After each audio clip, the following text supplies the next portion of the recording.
The bedside clock glowed 12:17 a.m., its dim red digits slicing through the thick darkness of our bedroom like a quiet alarm no one dared to answer.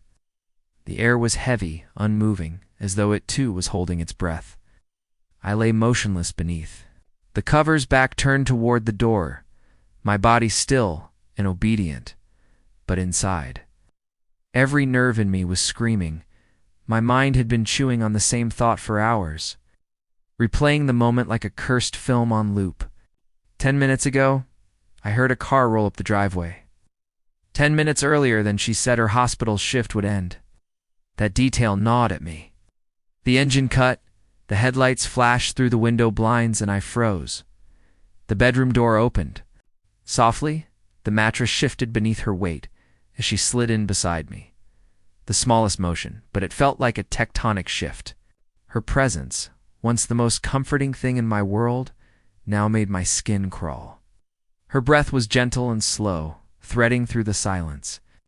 The familiar rustle of bed sheets, something that used to soothe me now, scraped my ears like broken glass. I didn't move. I couldn't. My muscles were locked tight, my hands clenched beneath the blanket. My chest burned, not with fear, but with something sharper, the bitter metallic bite of betrayal. She didn't know I was awake. She didn't know what I knew, but I knew, and I was drowning in it. Then I heard it, a sharp, sudden inhale, a gasp, barely audible. Her breathing hitched and held like time itself had paused. My eyes snapped open in the dark, though I didn't move a muscle. I could feel the tension radiating off her like static. She'd found the letter. Slowly, like gravity had shifted in the room, I rolled onto my back and then turned to face her. Moonlight spilled through the window, drawing silver lines across. Her face, her eyes were wide, not with love, not with warmth, but with raw, naked fear. Her hands trembled as she held the single page I had written with more pain than any human should ever have to feel. I watched her lips part, her whole body stiff, as if the paper she held was a snake ready to strike.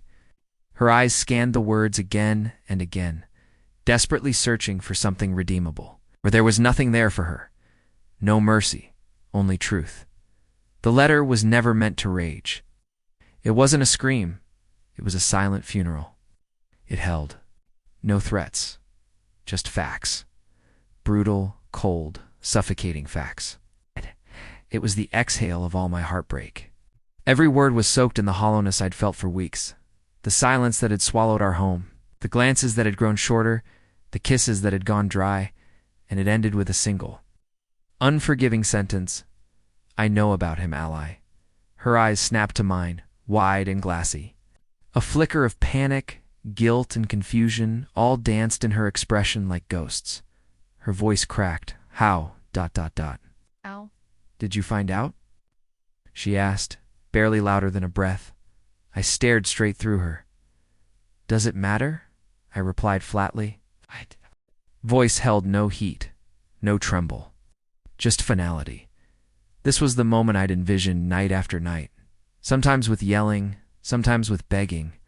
But the real thing was quieter, deader. She looked like she wanted to vanish. Her hands clenched. The letter tighter, as if it might change if she held it long enough. It's meaningless now, I said, my voice steady. I've known for weeks, Ally. The extra shifts that never happened. The whispers on the phone, the perfume you never wore for me. I sat up, tossing the covers aside. She stayed still, frozen. In disbelief and dread, I could see tears building in her eyes. Her bottom lip quivered as she finally broke. Please, Steve, don't. I made a mistake. I let the words hang in the air, foul and absurd. A mistake? I echoed, standing now, pulling a shirt over my head. No, Ally. You left the coffee maker on one morning? That was a mistake. This was a series of conscious decisions. Every time you texted him, every time you lied to my face, every time you let him touch you, you chose this. And now, you get to live with it, she sobbed, a soft, broken sound that once would have shattered me. Now, it barely touched me. I was past heartbreak. I was somewhere colder, Deeper, she sat upright in bed, tears streaming down her cheeks, her mouth open but no words coming out. "Where are you going?" she asked, her voice barely holding together. "I tied my shoes to see someone." She didn't ask who. She didn't need to. The drive to his house was a blur. Streetlights stretched into blinding lines. My hands clung to the steering wheel like a lifeline. Every mile I drove deeper into this wound. Every second pulsed with rage. Not just at him, not just at her, at everything. At the lie I had called a life. I pulled up outside his house, small, smug, quiet. Like him. When he opened the door, he was wearing a t-shirt and gym shorts. His face twisted into a stupid, cocky grin, the same one I'd seen in the selfies. On Lee's phone. "Can I help you?" he asked. Like he didn't already know who I was. I stepped forward, calm as the devil. "Yeah, I'm Steve Alley's husband." His smirk evaporated, his face drained of color. He moved to slam the door, but I was faster. I kicked it open and shoved my way inside. He stumbled backward, stammering. "Look, man, I don't." I cut him. Off with a shove so hard, he hit the wall. My fists followed. All the agony I had buried, all the nights I spent choking on silence erupted through my hands. I punched until my knuckles split, until he begged, until the fear in his eyes matched. The emptiness in mine. "You thought you could just take her? That you could crawl into someone else's world and not answer for it?" I growled, holding him by the collar. "You think it's a game? This is my life?" When I was done, he was crumpled on the floor, moaning. I looked down at him, not with satisfaction, but with disgust. He wasn't worth it. None of them were. I walked out without another word. The night air hit my face like ice. For the first time in weeks, I could breathe, but peace didn't come. The following weeks blurred into a mess of legal meetings, divorce paperwork, and splitting everything we had built like some war loot. Ally moved out, tried to apologize. Messages I never read. Left voicemails I deleted before they finished. She had made her bed. Our small town? It did the rest. Word spread like fire. The whispers followed her wherever she went. Her friends. Most of them evaporated. The one sprout. Nurse. The glowing wife. Now a walking scandal. And him. He lost everything. Job. Friends. His fake charm. Couldn't walk into a gas station without someone glaring him down. The town's golden boy turned cautionary tale.